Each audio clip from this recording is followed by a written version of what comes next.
السلام عليكم ورحمة الله تعالى وبركاته. أهلا ومرحبا بكم في قناة صافرة البداية.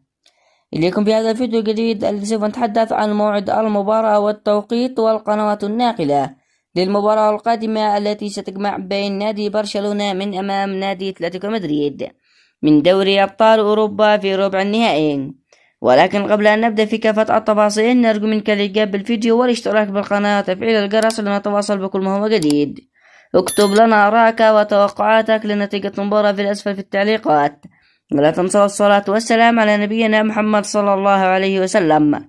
ستقام المباراة على ملعب سيبوتيا في كامب نو، وستكون المباراة منقولة على قناة بي إن سبورت 2، وسيكون المعلق لهذا اللقاء حفيظ الدراجي.